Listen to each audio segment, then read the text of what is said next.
ప్రభువును రక్షకుడైన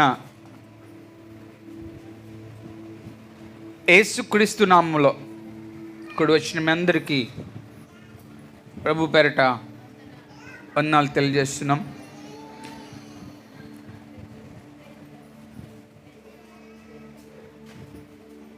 ఈరోజు ఆయన సన్నిధిలో ఉండడానికి దేవుడు కృప చూపించి కార్యములు చేసి ఒక నూతనమైన విధానంలో మనందరినీ వాడుకోవడానికి దేవుడు తన పక్షంగా నిలబెడుతూ ఒక నూతనమైన సందర్భాన్ని కలుగజేసిన దేవదేవుని పక్షంగా ఉండడానికి దేవుడు మనకు కృప చూపించాడు. వాక్యం సెలవిస్తుంది, యెహోవా కొరకు ఎదురు చూచువారు నూతన బలమును పొందుకుంటారని దేవుని వాక్యం సెలవిస్తుంది. గనుక ఆయన సన్నిధిలో ఉన్న మనమందరం కూడా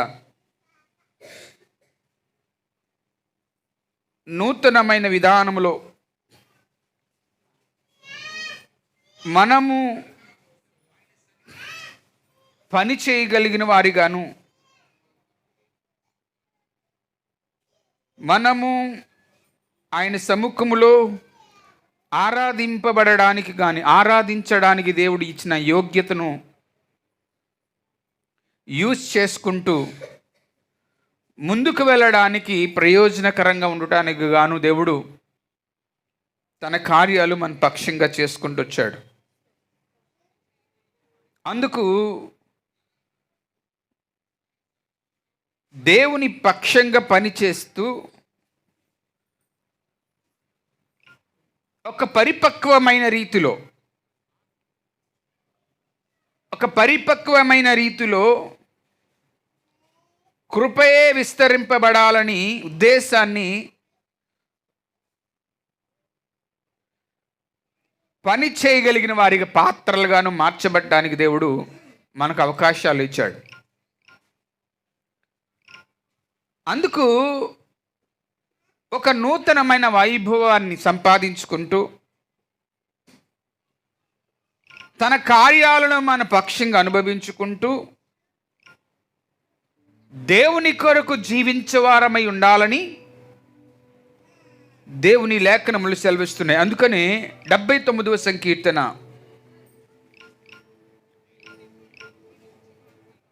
8వ చరణములో మేము బహుగా కృంగి ఉన్నాము, మా పూర్వుల దోషములను జ్ఞాపకము చేసుకొని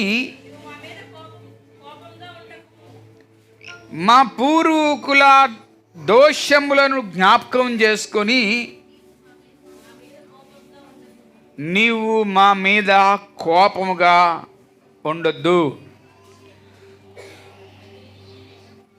ప్రియమైన వారలారా, ఈరోజు ఆయన సన్నిధిలో ఉన్న మనమందరం ఆలోచన చేసుకోవలసిన అవసరం ఉన్నది. చిన్న ప్రార్థన చేసుకుని వాక్యంలోనికి వెళ్దాం. పరిశుద్ధుడు అయిన తండ్రి, కృపయు సమాధానము కలిగిన వాడా, మా పూర్వీకులు చేసిన పాపమును జ్ఞాపకం చేసుకొని మాకు దూరంగా ఉండొద్దని లేఖనములు సెలవిస్తున్నాయి. మా పక్షంగా పని చేయువాడా, నీ మాటల ద్వారా మమ్మల్ని బలపరచండి, మాతో మాట్లాడండి, మహిమ మీరు పొందుకోమని ఈ లైవ్ ద్వారా వీక్షిస్తున్న వారందరి జీవితాలలో అవసరమైన రీతిగా వాక్యాన్ని అందించమని యేసునామములో అడుగుతున్నాము తండ్రి, ఆమేన్. చూడండి, ఇక్కడ రాయబడిన మాటను జ్ఞాపకం చేసుకుంటే, మేము బహుగా కృంగి ఉన్నాము, మా పూర్వుల దోషములను జ్ఞాపకం చేసుకుని నీవు మా మీద కోపముగా నుండకము. ఈరోజు దేవుని మాటలలో నుండి ఒక మాటను మనం తీసుకొని ధ్యానించబోతూ ఉన్నాం. నీవు మా మీద కోపంగా ఉండొద్దు.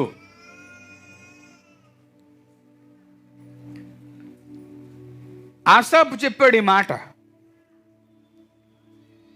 మా పితరులు చేసిన పాపాలు లేకపోతే శాపాలు లేకపోతే ప్రియమైన వర్లారా ఏదైనా అవ్వచ్చు, నీకు దూరంగా జీవించారనే ఉద్దేశం దృష్టిలో పెట్టుకొని నీ కోపం తీసుకొచ్చి మా మీద పెట్టకండి అయ్యా అని ప్రార్థన చేస్తున్నారు.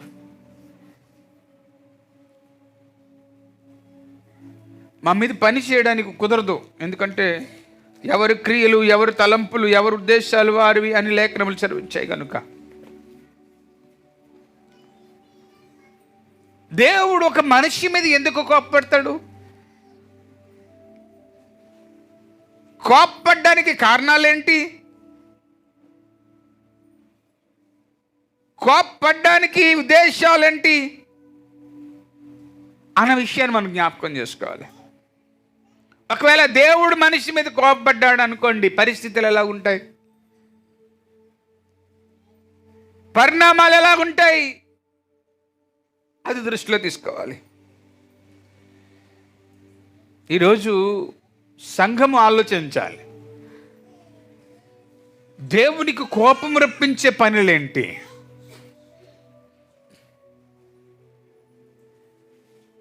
ఎందుకు దేవుడికి కోపం రగులుది అనే ఆలోచనలోనికి మనకు వెళ్ళవలసిన వారమై ఉన్నాం. అదే 81 కీర్తన 4వ చరణంలో ఉంటాడు, యెహోవా సైన్యములకు అధిపతికు దేవా,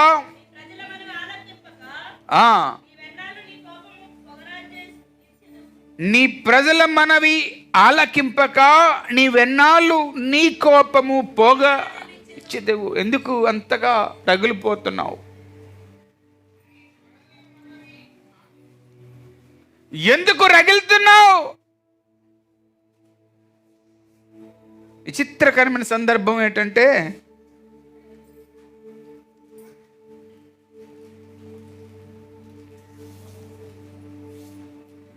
మానవుడికి అన్నీ తెలుసు,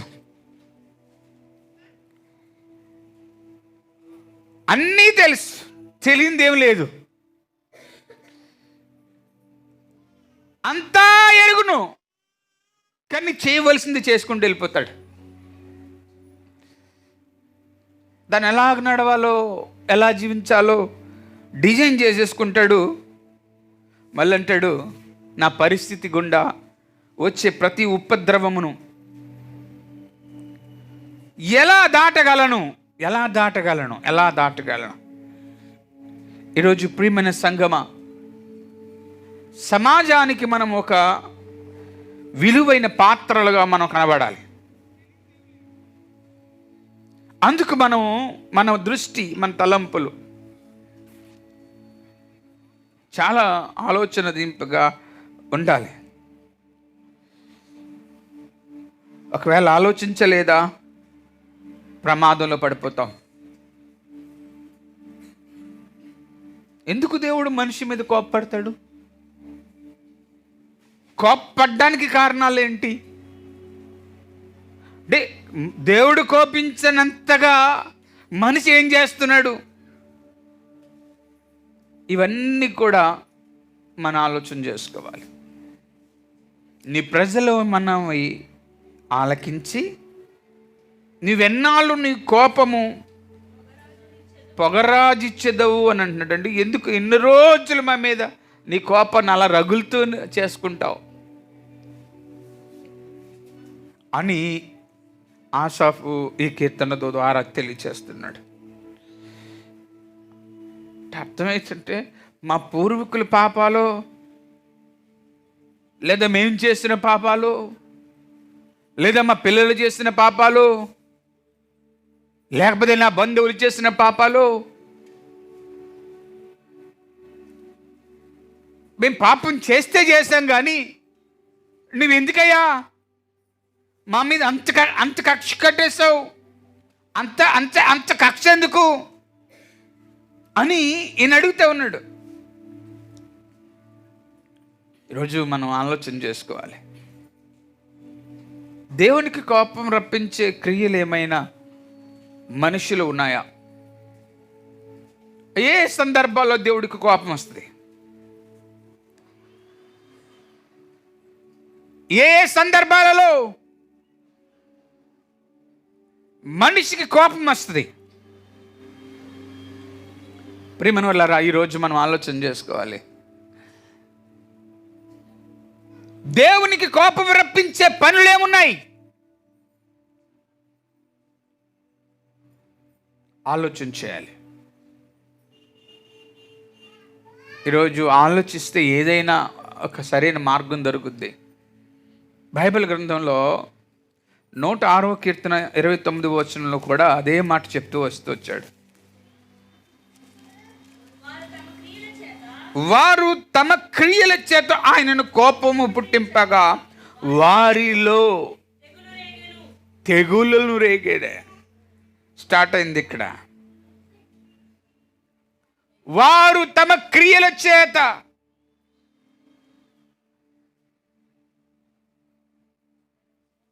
దేవునికి కోపం పుట్టించారంట. దేని చేత? అందరు చెప్పండి, దేని చేత? చేసిన చేష్టల చేత. మీకు చెప్పాను కదా, మనం కొన్ని వారాలుగా మనం ధ్యానం చేసుకుంటున్నాం కదా, మనిషికి వ్యతిరేకంగా ఏ పనైనా చేయవు, మనిషికి నచ్చంది ఏదైనా చేయు. కానీ దేవునికి నచ్చనిది ఏది చేసినా, మనుషుని కోపమే మనం తట్టుకోలేకపోతున్నామే, మరి దేవుని కోపానికి తట్టుకోగలడా ఎవరైనాను?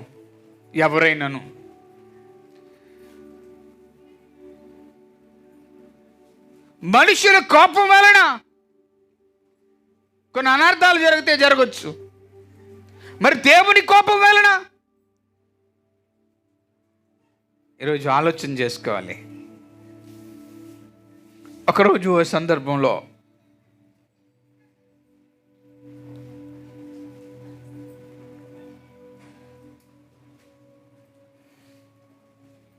కఠినం చేశాడు దేవుడు ఫరో రాజు యొక్క మనస్సు. కోపంపై ఇశ్రాయేలు ప్రజలను విడుదల కలుగు చేయడానికి వెళ్తున్నప్పుడు మోసే అప్పుడు అనేవాడు, తర్వాత నో అనేవాడు.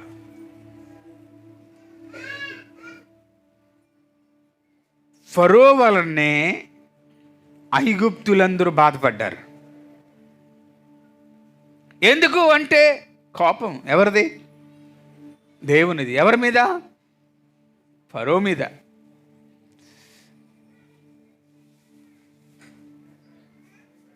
చాలా ఆలోచన చేసుకోవాలి. నాయకుడు, కుటుంబ యజమాని, కాపరి దేవునికి కోపం పుట్టించే రీతిలో ఉంటే మన వెనుకతునున్న వారు నలిగిపోతారు. మన వెనుకతునున్న వారు కోల్పోయే పరిస్థితి వస్తుంది. మన వెనుకతున్న వారు గాయమైనా అవ్వచ్చు. ఎందుకంటే ఉదాహరణకు అక్కడ ఐగుప్తులో ఉన్న ఫరో మోషే వెళ్ళి చెప్తే అవుననేవాడు, పక్కకు వెళ్ళిపోయి కాదని చెప్పేసేవాడు.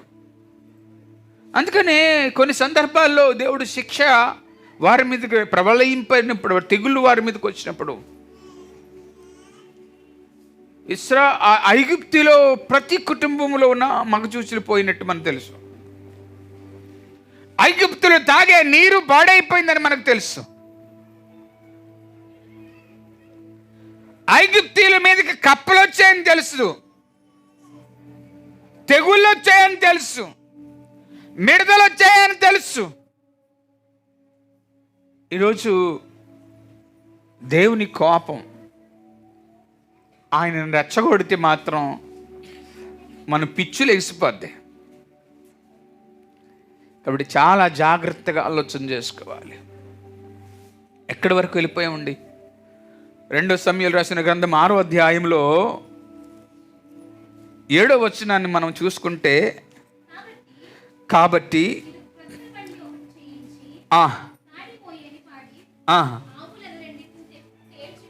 7వ వచనం, యెహోవా కోపము ఉజ్జా మీదకు రగులుకొనును, దేవుడు ఆ క్షణమంది అతనిని మొత్తగా అతడు అక్కడనే దేవుని మందసమునొద్ద పడి చనిపోయాను. ఉజ్జా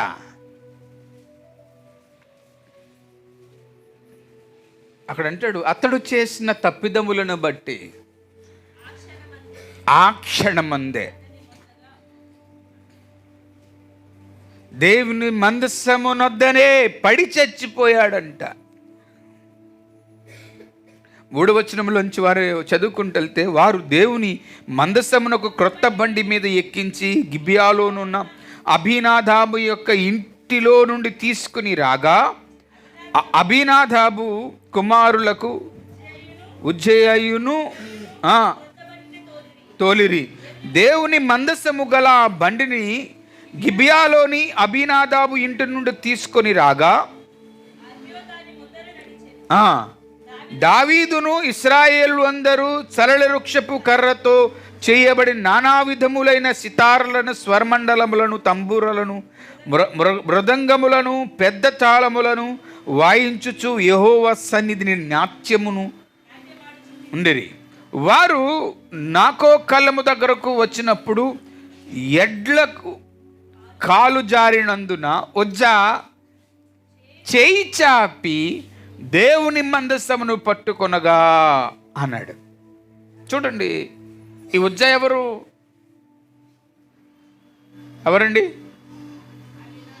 అబీనాదాబు కొడుకు. మందసం ఎక్కడ ఉండేది? అబీనాదాబు ఇంట్లో ఉండేది. అబీనాదాబు ఇంట్లోని మందసం ఉంటే అబీనాదాబు విస్తరించి ఆశీర్వాదాలు పొందుకుంటున్నాడని సత్యమును తెలుసుకున్న దావీదు మందసము తీసుకొని వచ్చి మాకు అప్పగించేయండి అని చెప్పాడు. ఈ మందసము తీసుకు వెళ్తున్న ప్రయాణంలో ఆ క్రొత్త బండి ఎడ్లను తెచ్చి మందసం దాని మీద పెట్టి మందసాన్ని తోలుకుంటూ వెళ్తున్నారు. ఎవరు? అబీనాదాబు 2 కొడుకులు.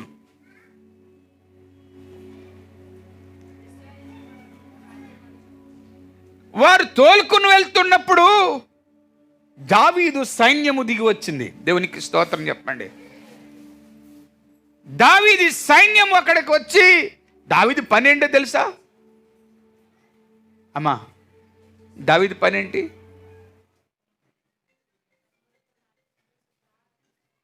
దావీదు పని దేవుణ్ణి ఆరాధించటం. దేవునికి స్తోత్రం కలగను గాక. దావీదు పని దేవుణ్ణి ఆరాధించటం.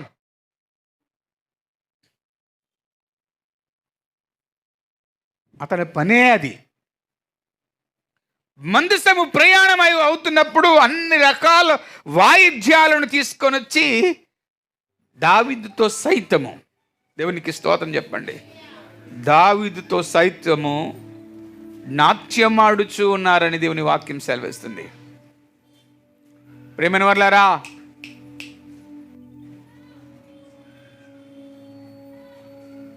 దేవుని సముఖంలో దేవుని పక్షంగా పని చేయగలిగిన వారిగా ఆలోచన చేసుకోవాలి. దేవునికి ఏది ఇష్టం? దేవునికి ఏమిష్టం? ఏమిష్టం? ఆరాధించటం ఇష్టం. వాక్యానికి ముందు మీకు చెప్పాను, ఆరాధించినప్పుడు నిష్కలంకులై మాలిన్యము లేని వారిగాను దేవుణ్ణి ఆరాధించారు. ఆ మందసభ ఎదుర వీరు దావీదుతో పాటు ఉన్న వారందరూ వాయిద్యాలు వాయించుకొని నాట్యం ఆడుకుంటూ తీసుకొని వెళ్తున్నారు.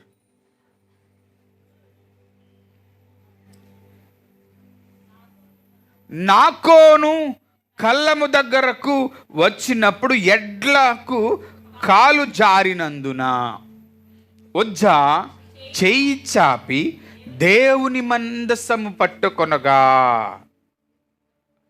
ఏం పట్టుకున్నాడంట? ఎక్కడున్నాడు ఆయన? ఎడ్ల బండి మీద ఉన్నాడు. ఎడ్ల బండి మీద ఉన్నవాడు, ఎడ్ల బండి కాలు ఊడింది, మందసం జారిపోతుంది. నా వైపు చూడండి, మందసం జారిపోతా ఉంది. జారిపోతున్న మందసాన్ని అలా పట్టుకున్నాడంటే, దయచేసి అతను చేసింది తప్పు కాదు, అతను చేసింది తప్పు కాదు, ఒప్పే చేశాడు. మందసం పడిపోకూడదు, అట్టుకున్నాడంతే. గమనించండి, మందసం పడిపోకూడదు, కాపాడ్డాడు. ఎందుకంటే తీసుకెళ్ళి అప్పగించాలి కదా, అంతే చాలు. ఆ మందసము పట్టుకున్న ఆయన అక్కడ అంటాడు, యెహోవా కోపము ఉజ్జా మీద రగులుకొనెను. దేవునికి స్తోత్రం చెప్పండి. ఏండి సుగుణ గారు, అతను చేసిన తప్పేంటి? జారిపోతున్న మందసాన్ని పట్టుకోకూడదా? పట్టుకోవచ్చు. ఎవరు పట్టుకోవచ్చు? ఎందుకు దేవుని కోపం రగిలింది అన్న విషయాన్ని మనం ఈరోజు ఆలోచన చేస్తున్నాం. ఎందుకు కోపం, దేవుడు కోపం మనుషుల మీద రగులుతుంది? ఎందుకు దేవుని కోపం మనుషుల మీద రగులుతూ నడుస్తూ ఉంది అండి? ఎలా ఏడిపించేస్తుంది కరోనా మనల్ని. అంత ఘోరంగా భయంతో బ్రతుకుతున్నాం. మనుషులను మన రోగాలకు అప్పగించడానికి ఆ దేవుడు భూమి మీద పెట్టాడు,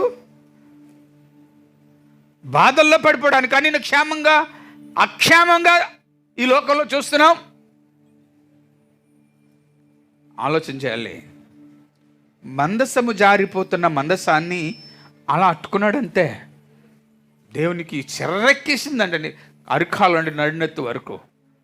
అక్కడ అంటాడు, ఆయనకు కోపము రగులు కొనగా. ఏది ఏది మందసము పట్టుకోవడం కాదు ప్రియ కుటుంబమా,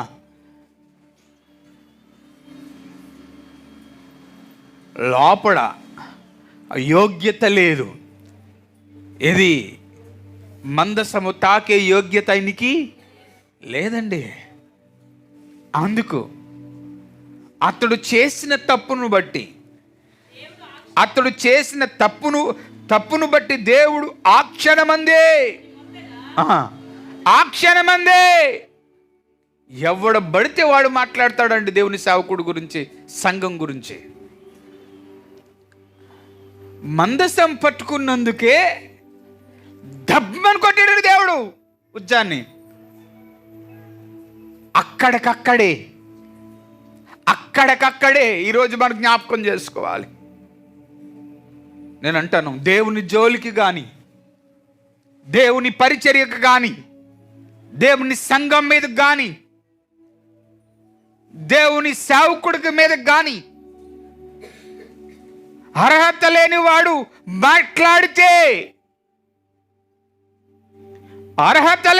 మాట్లాడితే దేవునికి కోపం రప్పించినట్లుగా అయిపోతాం అండి. ఆ మందసము నుండి దేవుడు ప్రజలను దీవించేవాడు, మందసములో నుండి ప్రజలను ఆశీర్వదించేవాడు, మందసములో నుండి దేవుడు మాట్లాడేవాడు. ఆ మందసమును తీసుకువెళ్తున్న వ్యక్తి పట్టుకున్నందుకు దేవుడు దబ్బను కొట్టడం ఏంటి అని చచ్చిపోవడం ఏంటి? అంత కోపం రప్పించే పని ఏం చేశాడు అనే విషయాన్ని మనం ఆలోచన చేసుకోవాలి. యోగ్యత చెప్పండి, యోగ్యత కలిగిన వారిగా ఉండాలి. యోగ్యత లేనివాడు దేన్ని పట్టుకోకూడదండి. యోగ్యత లేనివాడు దేవుని పరిచర్య గురించి మాట్లాడకూడదండి. యోగ్యత లేనివాడు దేవుని ఉద్దేశములో నెరవేర్చలేని వాడు దేవుని గురించి మాట్లాడే అర్హత లేదండి. ఈరోజు మనకు జ్ఞాపకం, ఎవరు పడితే వాళ్ళు మాట్లాడతారు, ఎవరు పడితే వాళ్ళు మాట్లాడతారు. సంఘం గురించి మాట్లాడతారు, సేవకుని గురించి మాట్లాడతారు, సేవకుడి గురించి మాట్లాడతారు. నాకు యోగ్యత ఉందా ఆ రీతిగా మాట్లాడ్డాను? మందసం పట్టుకున్నందుకే చచ్చాడు. ఆయనకు అంత కోపం వచ్చింది. ఆయన కోపం రప్పించేంత పని ఏంటో తెలిసిన, ఆయనకు అయిష్టంగా జీవించటం. ఇదే కారణం.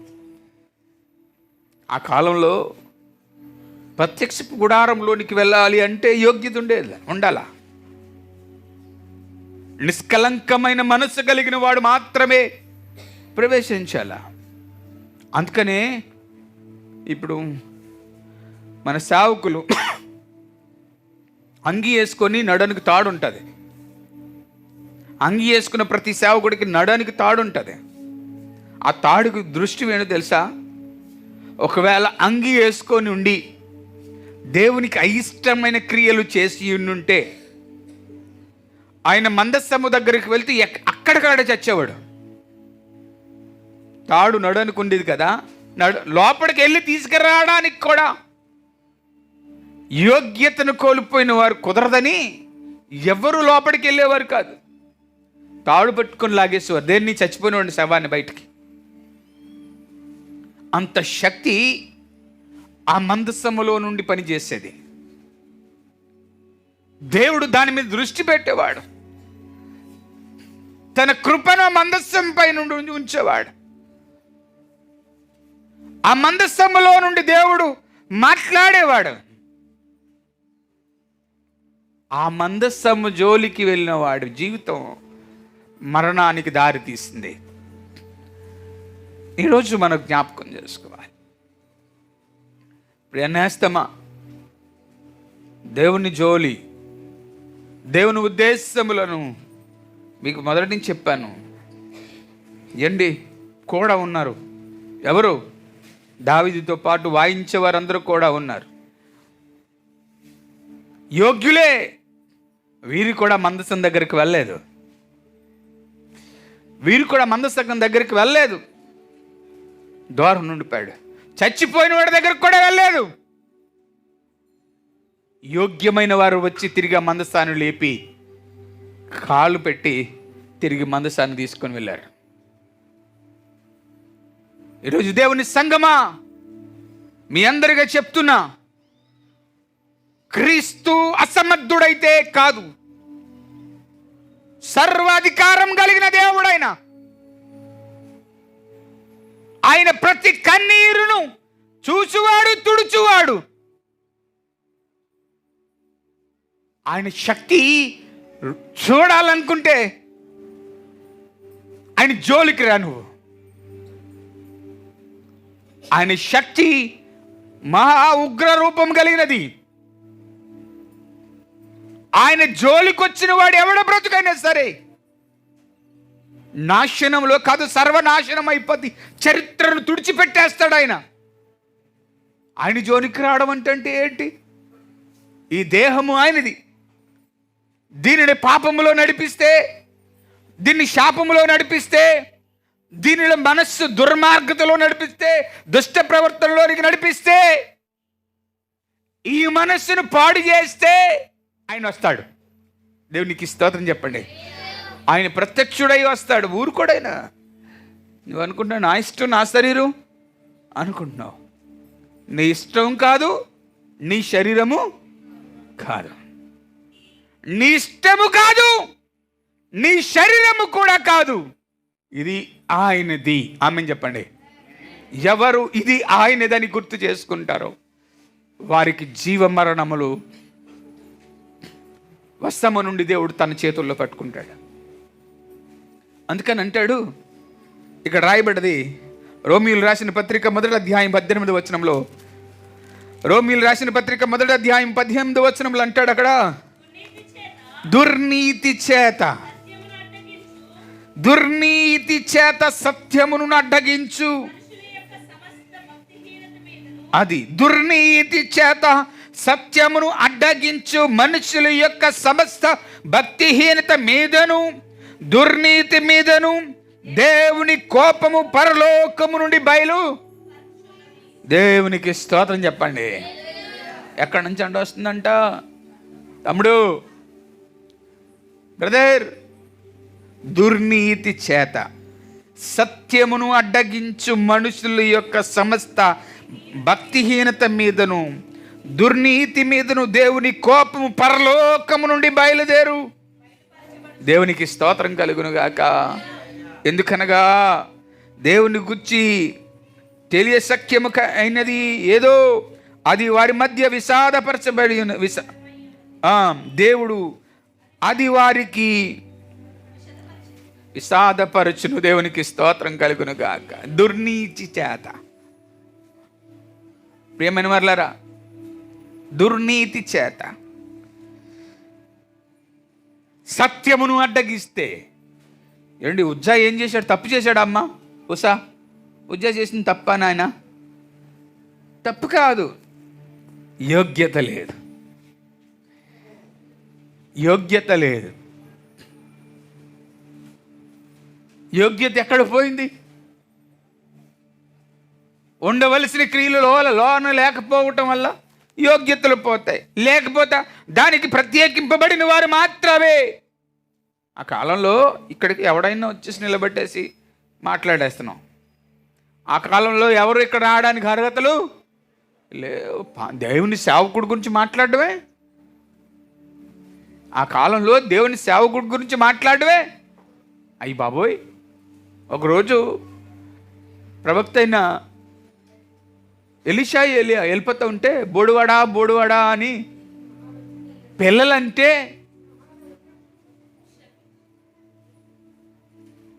వెనక్కి తిరిగి చూస్తే ఎంతమంది ఎగతాళి చేశారో అందరూ చచ్చిపోయారు. అంటే ఆ కాలంలో దేవుని శక్తి గురించి అవగాహన అంతగా ఉండేది. దేవుని బలమును గురించి కృప అంతగా ఉండేది. ఎవరు పడితే వారు మాట్లాడతారు. ఈరోజు సంఘం గురించి మాట్లాడతాడు, సేవను గురించి మాట్లాడతాడు, బలిపీఠమును గురించి మాట్లాడతాడు, ప్రార్థన గురించి మాట్లాడతాడు, ఇతరుల సేవకుని గురించి మాట్లాడతాడు. దయచేసి ప్రేమను వల్లారా, దేవుణ్ణి రెచ్చగొట్టొద్దు. ఆయన కోపం నువ్వు తట్టుకోలేవు. ఏమమ్మా, దేవుడు కోపం నేను తట్టుకోగలనన్న వారు ఎవరైనా ఉన్నారా? ఎవరు లేరు భూమి మీద. నువ్వెంతటి గొప్పటి రాజు అయినా, ఎంతటి గొప్ప ఉన్నతమైన వాడు అయినా ఆయన కోపాన్ని తట్టుకోలేను. నన్ను నచ్చినట్లుగా చేస్తానంటే ఎలాగుంటుంది? అమెరికా ఎలక్షన్లా ఉంటుంది. ఎలా ఉంటుంది? ట్రంప్ గారిని పంపించేశారు ఇంటికి. నన్ను నచ్చినట్లుగా చేస్తానంటే అలాగే ఉంటుంది. నీ నచ్చినట్లుగా చేయడానికి దేవుడు నేను రాజుని చేయలేదు. అర్థమైందా? ఆయనకు నచ్చినట్లుగా పరిపాలించడానికి దేవుడు తీసుకొచ్చాడు. ఎడ్ల బండిని తోలడానికి అరిగే అధికారం వాళ్ళకి. ఉజ్జాకి ఎడ్ల బండిని నడిపించడానికి అధికారం, మందసమును పట్టుకోవడానికి కాదు. వారికి ఎంతవరకు అధికారం ఉన్నారో అంతవరకే పని చేయాలి. దానికి మించి చేస్తే మరణము నిన్ను వేడదు, దేవుని కోపము నిన్ను విడిచిపెట్టదు.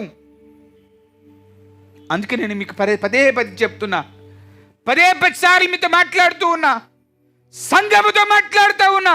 దేవుని రెచ్చగొట్టే శాస్త్రాలు, క్రియలు, తలంపులు ఏది ఎందులో ఉండడానికి వీలు లేదు. ఇది ఆయనది. ఎవరిది చెప్పండి? ఎవరిది? ఇది ఆయనది.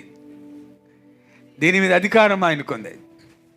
నా నచ్చినట్టుగా ఎట్ల బండి నడిపించుకుంటానంటే కుదరదండి. ఆయన దిగి వస్తే పరిస్థితులు వేరేలాగుంటాయి. ఆయన దిగి వస్తే పరిస్థితులు తారుమారైపోతాయి. కాబట్టి ఈరోజు సంఘమా,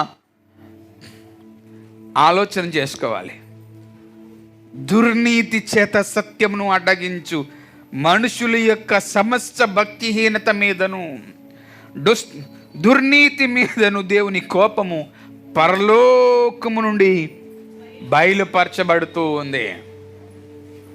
దేవుని సేవకులు నిలబడి మాట్లాడతారు, అమ్మా నీ ప్రవర్తన విషయంలోనే జాగ్రత్తగా ఉండాలి, నీ ఆలోచన విషయంలో జాగ్రత్తగా ఉండాలి, నీ ఉద్దేశముల విషయంలో జాగ్రత్తగా ఉండాలి.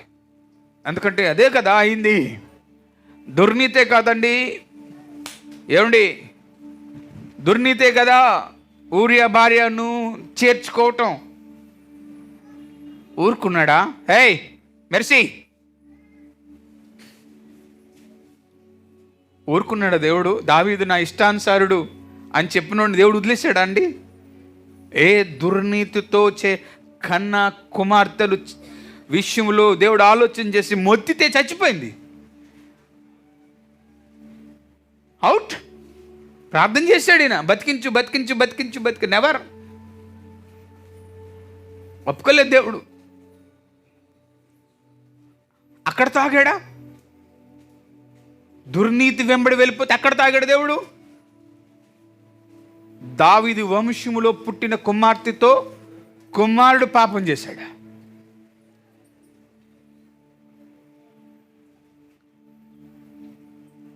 తమ్ముడిని చంపుకున్నాడు.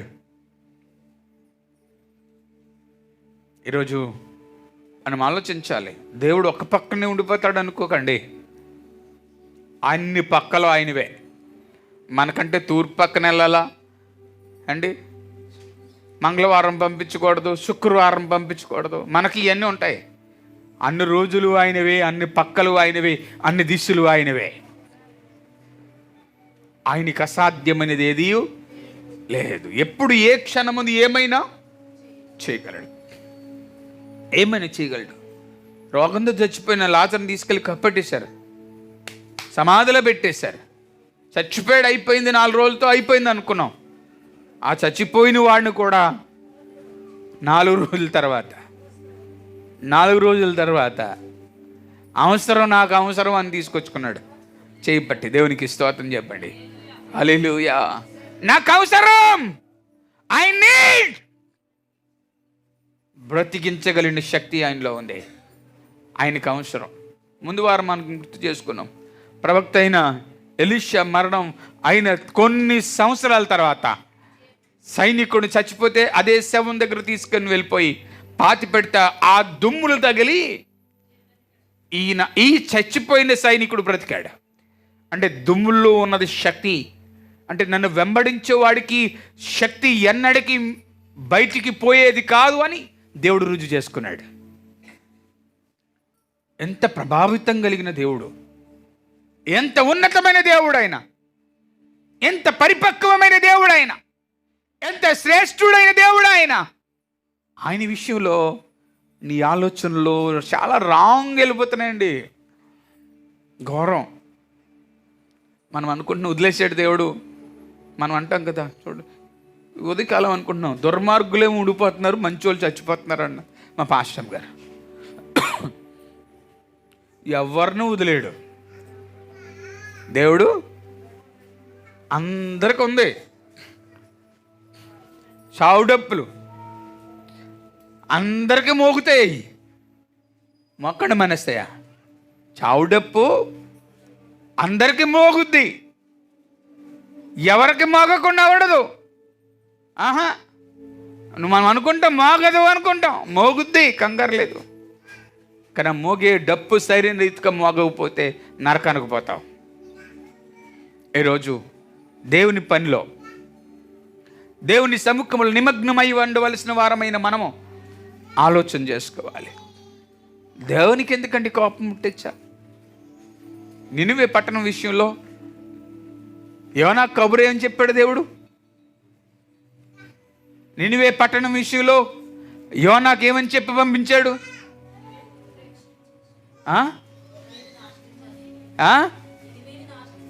అని. ఎందుకు నాశనం చేస్తానన్నాడు? వారు తమ చెడు నడతల వలన దుర్మార్గంగా ప్రవర్తిస్తున్నారు, మనుషులుగా బ్రతకటం లేదు, కాబట్టి నేను ఆ పట్టణాన్ని నాశనం చేస్తానని వెళ్ళి చెప్పు అన్నాడు.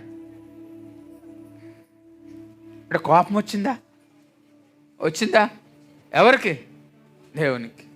దేవునికి కోపం వచ్చింది. యోనాకు కోపం తర్వాత వచ్చింది.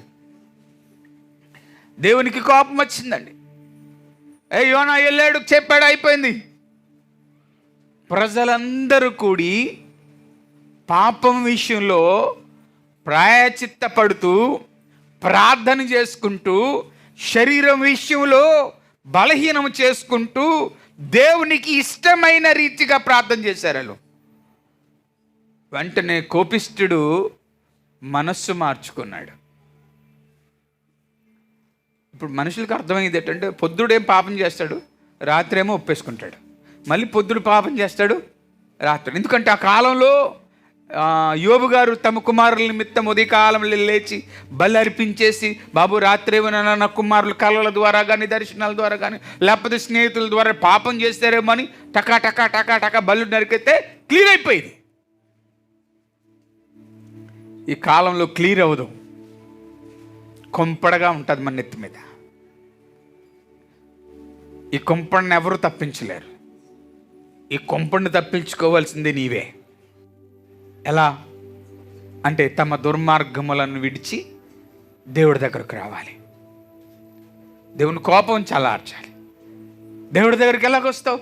పాపం చేయకుండా ఉంటే చాలు. సుగుణ గారు, మోసం చేయకుండా ఉంటే చాలు, అబద్ధం ఆడకుండా ఉంటే చాలు, దేవుని పరిచర్యను పాడు చేయకుండా ఉంటే చాలు, దేవుడు నివాసం చేసే ఈ సింహాసనమును పాప యోచనలలో ఉంచుకోకుండా ఉంటే చాలు. దేవుని కోపం రగులకుండా ఉండాలంటే ఇది ఆయనది. దీని మీద అధికారం ఆయనకుంది. దేవునికి స్తోత్రం చెప్పండి. దీని మీద అధికారం ఆయనకుందండి. ఆయనకున్న అధికారాన్ని తీసేసి ఈ పక్కన 15 ఏళ్ళ అమ్మాయి నా భర్త నన్ను కావలసిన వాడు చచ్చిపోయాడు, నేను చచ్చిపోతాను, ఊరేసి చచ్చిపోయింది. ఈ పక్కనే 15 సంవత్సరాల అమ్మాయి. అధికారం ఉందా మన దేవంపై? మనకి అధికారం ఉండబట్టికే నీ నచ్చినట్లుగా నువ్వు ప్రవర్తిస్తున్నావు, నీ నచ్చినట్టుగా నీ ఆలోచనలు మలుచుకుంటున్నావు, త్రాగుతున్నావు, తిరుగుతున్నావు, సమయాన్ని వృధా చేస్తున్నావు. అధికారం నీకుందా? నీకుంటే ఈరోజు చనిపోయిన వాళ్ళందరూ బ్రతికిపోయిద్దురా కదా. ఇప్పుడు దాకా చనిపోయిన 20 మంది సేవకులు చనిపోయారు కాకినాడలో మొన్నటితో. 20 మంది చనిపోయారు సేవకులు. ఈవేళతో 3 కార్పొరేటర్లు వెళ్ళిపోయారు. 2 కార్పొరేటర్లు భర్తలు చనిపోయారు. ఆలోచన చేయాలి. దేవునికి కోపం పుట్టించే ప్రవర్తన మనలో ఉండడానికి వెళ్ళేది. సువర్ణ, దేవునికి కోపం పుట్టకూడదు. ఈ రోజుల్లో మనుషులు దేవుడిని చూడటంలే, ఒక క్షణం కూడా దేవుడిని చూడట్లేదు. నవీన్, ఒక్క క్షణము దేవుడిని చూడలేదు. ఒకసారి ఆయన వైపు చూస్తే ఆయన బాధ ఏంటో నీకు అర్థమవుతుంది. నా వైపు చూస్తే తెల్ల బట్టలు కనబడుతున్నాయి, నా లోపల ఉన్న బాధ నీకేం కనబడుతుంది? ఏం కనబడు. నా లోపల ఉన్న బాధ అంతా నా దేవుడికి తెలుస్తుంది. నేను ఏ రీతిగా క్షీణించిపోతున్నానో, ఎందుకు నా లోపల బాధలు కనబడుతున్నాయి, ఎందుకు నా లోపల ఇబ్బందులు ఉన్నాయి అనేది నా దేవుడు తెలుస్తుంది. నువ్వు బయట చూస్తావు, నా దేవుడు లోన్ చూస్తాడు. ఏదో రోజు ఆయన తీర్పును ప్రారంభించాడా, ఎవ్వడు ఆగలేడు, ఎగిరిపోతాం. అందుకని దేవునికి కోపం పుట్టించే ప్రవర్తన మనందరికీ తెలుసు. అగ్నివర్షం కురిచేసింది సదోమ, అగ్నివర్షం. ఎందుకు ప్రభువా అగ్నివర్షం ఎందుకు నాయనా అని అడిగాడు అబ్రహాము. వారు నన్ను మర్చిపోయారు. వారు నన్ను మర్చిపోయారు. వారు వరుస లేకుండా పాపం చేశారు. వారు దుర్మార్గమైన క్రియలలో జీవించారు. వారు నన్ను మరిచిపోయారు. ప్రభువా అందులో 5 లేరా అంటే 5 లేరు. దేవుణ్ణి మర్చిపోతే దేవుడు మర్చిపోతాడు.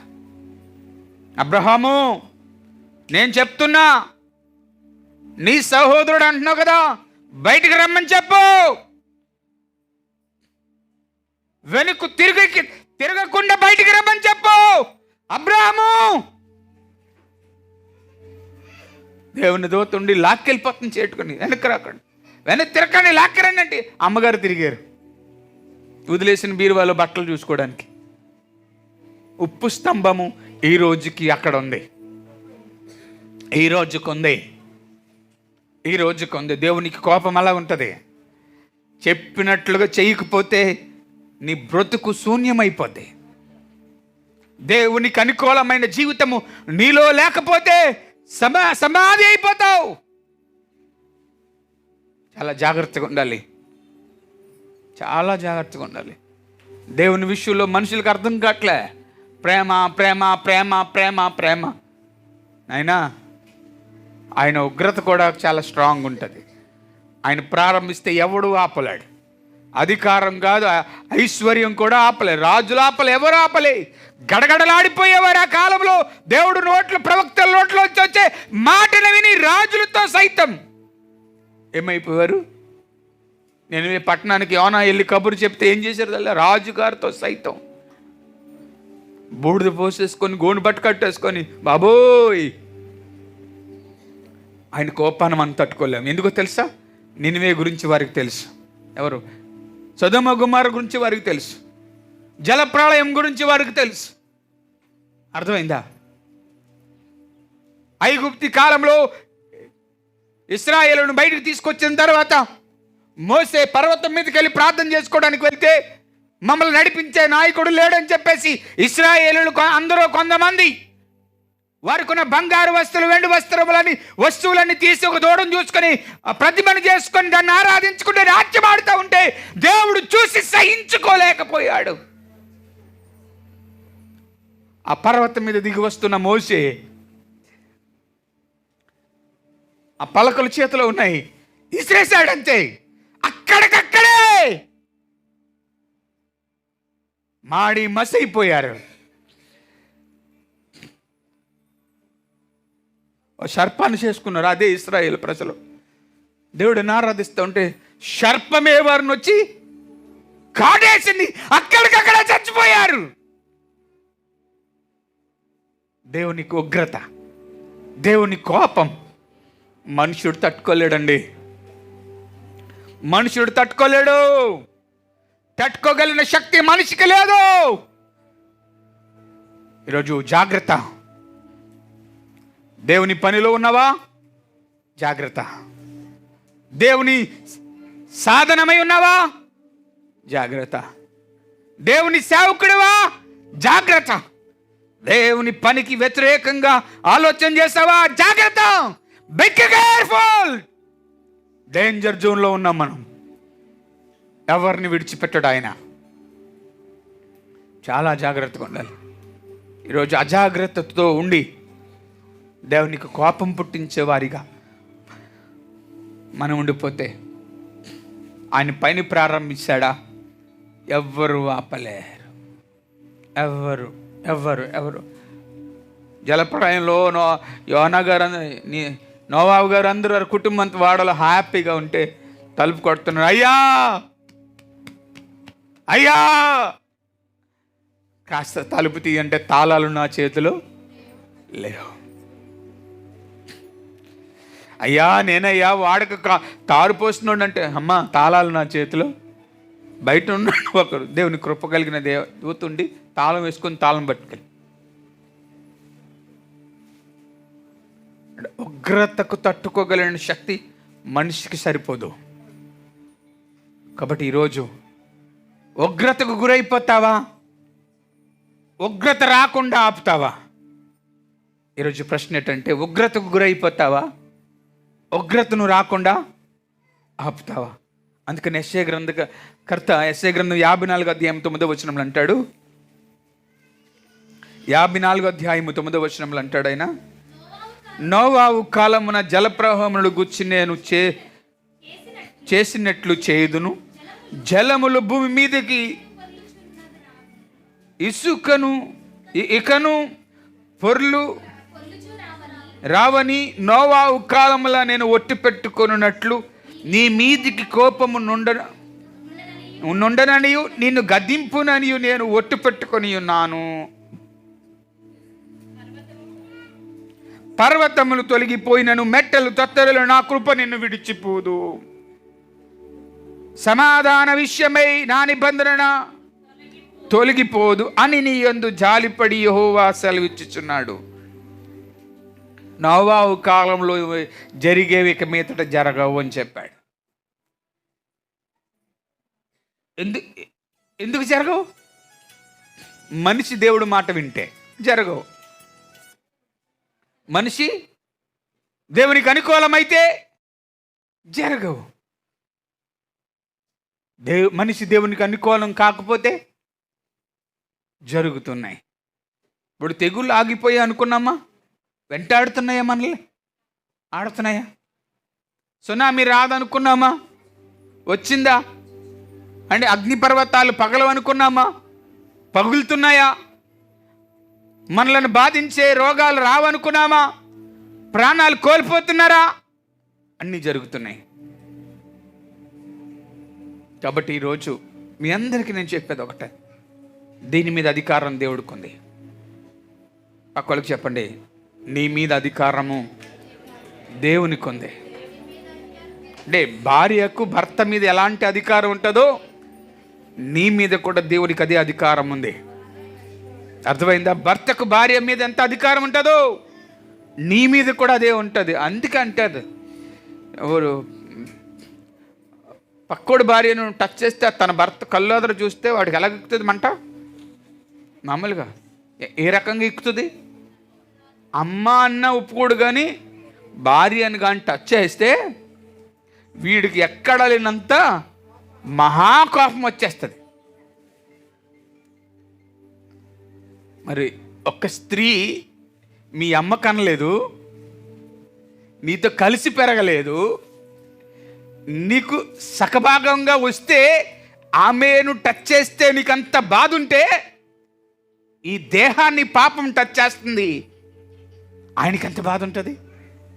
ఈ దేహాన్ని పాపం ఏలుబడి చేస్తుంది, ఆయనకి ఎంత బాధ ఉంటుంది?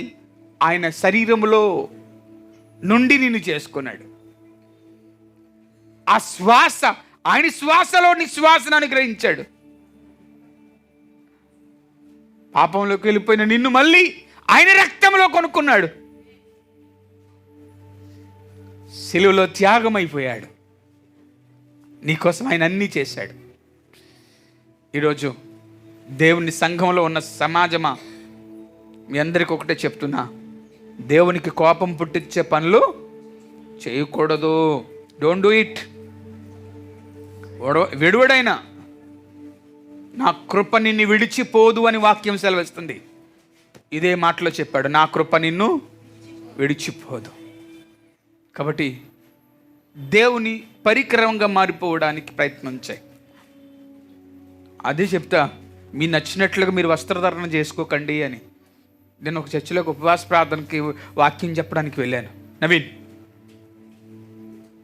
ఆ సాయంకాల సమయంలో నిన్న రాత్రే ఒక ఆవిడ ఉపవాస ప్రార్థనకు వచ్చిన అందరం చూశాను. ఒక ఆవిడని చూశాను, ఫుల్ మేకప్ కొట్టుకుంది, లిప్స్టిక్ రాసుకుంది, అంటే చెమట కారుతుంది, మేకప్ కరుగుతూ ఉంది. ఎక్కడికి వచ్చింది? ఉపవాస ప్రార్థనకి. ఎలాగొచ్చింది? లిప్స్టిక్, మేకప్, ఈ కప్పు, ఆ కప్పు, అన్ని కప్పులోను ఎగిరి వచ్చేస్తుంది. జుట్టు సగం ఇక్కడికి, ముక్కు మీదకి, మళ్ళీ ఇలాగంటుంది.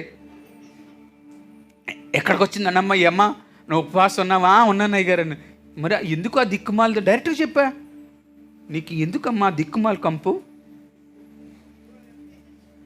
ఎందుకు కంపు?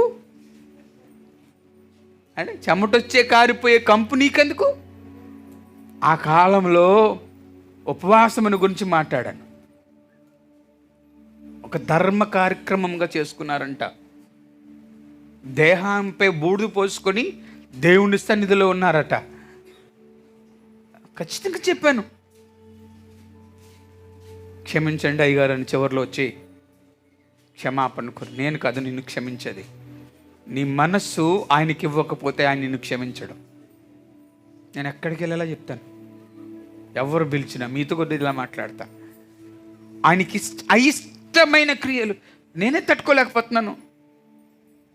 ఒళ్ళల్లా కప్పుకో తల్లి అని నీకు దేవుడు చెప్తే వెనకాతలేమో పెద్ద కన్నం పెట్టుకుంటావు నీ బ్లౌజ్కి, ఇది స్టైల్ అంటావు. అవునా? నీ శరీరం మీద అధికారం నీ భర్తకు తప్ప వేరొకడు చూసే అధికారం లేదు. లేనిపోనివి తెచ్చుకొని శాపం తెచ్చుకోక నీ మీదకి దేవుని కోపం. నీ భర్తని నిన్ను ఎంతగా ప్రేమిస్తున్నాడో నీ దేవుడు కూడా నీ భర్త కంటే 1,00,000 కోట్ల రెట్లు నేను ప్రేమిస్తాడు. అందుకని వాక్యం సెలవిస్తుంది, వెధవరాల పక్షంగా నీవు ఆయన వదిలేసాడు కానీ నేను నిన్ను విడవను. నిన్ను కట్టుకున్నవాడు వదిలేచ్చు కానీ నేను నిన్ను. వాక్యం అంటుంది, వెధవరాలు పిల్లలను కానీ వెధవరాల ఆస్తులు కానీ వెధవరాలు టచ్ చేసేవాడిని మాత్రం సర్వనాశనం చేస్తారని వాక్యం సెలవిస్తుంది. అంటే ఏంటో తెలుసా? నిన్ను కట్టుకున్నవాడు విడిచిపెడితే విడిచిపెట్టవచ్చేమో కానీ నేను నిన్ను విడవను. ఈరోజు మనం జ్ఞాపకం చేసుకోవాలి, నీ దేహానికి దేవునికి అధికారం ఉంది. నీ దేహంపై దేవుడికి అధికారం ఉంది. నచ్చినట్టుగా ప్రవర్తించద్దు, నచ్చినట్టుగా వస్త్రధారణ చేయొద్దు. ఎవరో ఏడ్చారండి ఏడుపులో 6 నెలలకి 6 సంవత్సరాలకి లేకపోతే 3 సంవత్సరాలకి కాంట్రాక్ట్ పెళ్లి చేసుకుంటారు అమెరికాలో. ఆ గొడవ నీకెందుకు? ఆ వస్త్రధారణ నీకెందుకు? ఆ స్టైల్ నీకెందుకు? 1వ భర్త 2వ భర్త 3వ భర్త అనుకుంటాడు, నువ్వు అనగలవా? 1వ భర్త 2వ భర్త 3వ భర్త అని అనగలవా? అనలే. ఆ పేరు అదే జరిగితే ఈ 2 పెళ్లి చేసుకుందామా అంటే అందరూ హేళనకరంగా చూస్తారు. వాళ్ళకి అది లేదు, వాళ్ళు సిస్టమేటిక్ వేరు. అందుకని నేను అంటాను, మీ అందరికీ చెప్తున్నా, నీకు ఇది ఉంది, నిన్ను నడిపించడానికి ఇది ఉంది. ఏ దేశానికైనా ఈ మాటలే, ఏ దేశానికైనా ఈ మాటలే, ఏ వ్యక్తికైనా ఈ మాటలే. నీ దేహంపై అధికారం నిరంతరము దేవునికే ఉంది. ఆయన చెప్పినట్లు చేయాలి. ఆయన కోపం రప్పించే వారిగా ఉండకూడదు. నీ ప్రవర్తన వలన నీ క్రియల వలన ఉజ్జా మందసం పట్టుకున్నాడు, ఎందుకంటే చచ్చిపోయాడు. దబ్బమన్నాడు, కోపం, దేవునికి కోపం రగిలింది. ఈరోజు ఆ కోపం మళ్ళీ నీ మీద రాకుండా నీ క్రియలను సరి చేసుకుంటే, ఆ కోపం నీ మీద రాకుండా నీ ప్రవర్తనను సరి చేసుకుంటే, ప్రియ కుటుంబమా, ఖచ్చితంగా నీ ద్వారా అనేకులు దీవించబడబోతున్నారు. ఆమేన్ చెప్పండి. నీ ద్వారా అనేకులు బాగుపడబోతున్నారు. ఆమేన్ చెప్పండి. నీ ద్వారా అనేకులు గొప్ప ఐశ్వర్యాన్ని కలిగి ఉండబోతా ఉన్నారు. ఈరోజు అండి నేను చాలా ధన్యుడని చెప్పగలను. 100 మంది నాకు ఫోన్ చేసి చెప్తారు, మా కోసం ప్రార్థించండి. నేను ఒక పెద్ద ఆయన పిఏ గారికి ఫోన్ చేస్తాను రాత్రి, అబ్రహాం గారు you are doing a good job అన్నారు. దేవానికి స్తోత్రం అనుకున్నా. ఎవరు చేయలేని పని కాకినాడ పట్టణం కొరకు ప్రే ఫర్ కాకినాడ అనే కార్యక్రమాన్ని ప్రారంభించి అద్భుతంగా జరుగుతున్నాయి అండి అన్నాడు.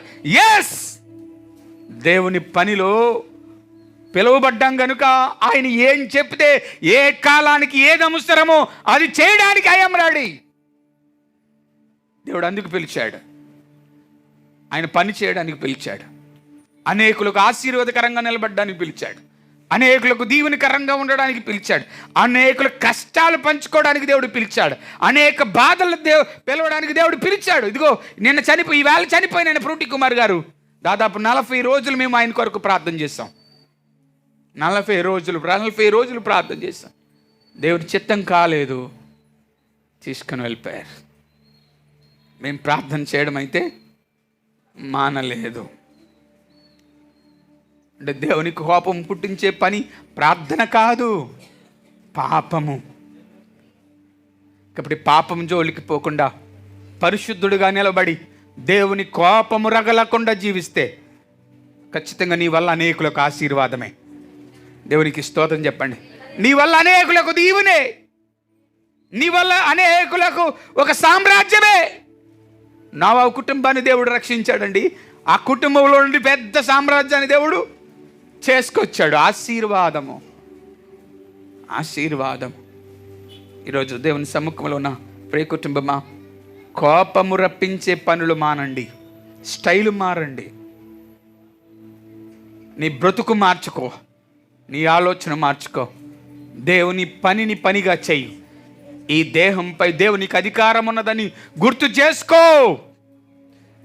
ఖచ్చితంగా నీవు నీ కుటుంబము, నీ వంశము, నీ తరతరాల వారు నిన్ను జ్ఞాపకం చేసుకుంటారు. బైబిల్లో పరిశుద్ధులను నేటికి జ్ఞాపకం చేసుకుంటున్నాం, నీతిమంతులను నేటికి జ్ఞాపకం చేసుకున్నాం. దేవునితో నడిచిన వారిని నేటికి జ్ఞాపకం చేసుకుంటున్నాం. దేవునిలో జీవించిన వారిని నేటికి జ్ఞాపకం చేసుకుంటున్నాం. కారణం నీతి, వాక్యం వెంబడించటం, పరిశుద్ధత.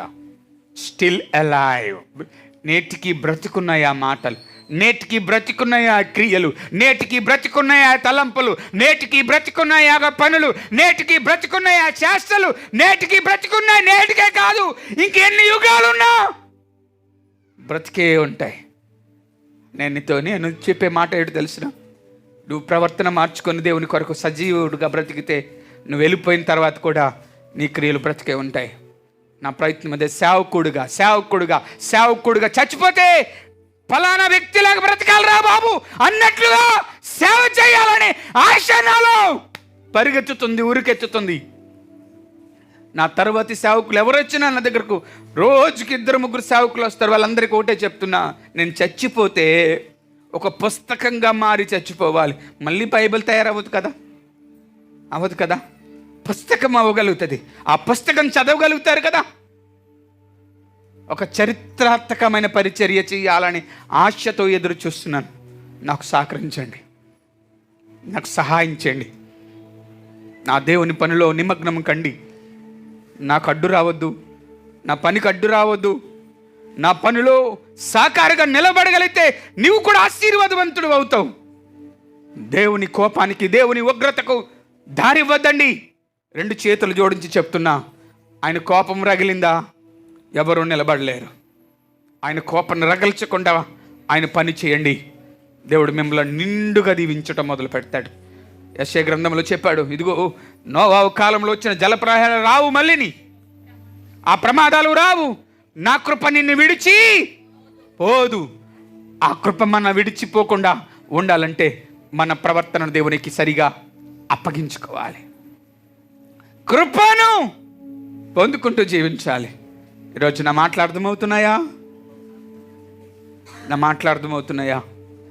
దేవుని కోపం రగలకూడదు. పక్కలు చెప్పండి, నీ ప్రవర్తన వలన దేవుని కోపం రగలకూడదు. నీ ప్రవర్తన వలన దేవుని కోపం రగలకూడదు. నా దేహం అనుకోవద్దు, ఈ దేహము నీది కాదు, ఈ దేహం ఆయనది. ఇది ఆయన చెప్పినట్లుగానే చెయ్యాలి. ఏ అధికారమైన ఆయన ఇవ్వగలడు, ఏ అధికారమైన ఆయన తీయగలడు. నీకు సమృద్ధిని ఇవ్వగలడు, సంతోషాన్ని ఇవ్వగలడు, ఆనందాన్ని ఇవ్వగలడు. ఏదైనా నీ పక్షంగా చేయగలిగిన దేవుడు ఆయన. కృప విస్తరింపగలిగిన దేవుడు.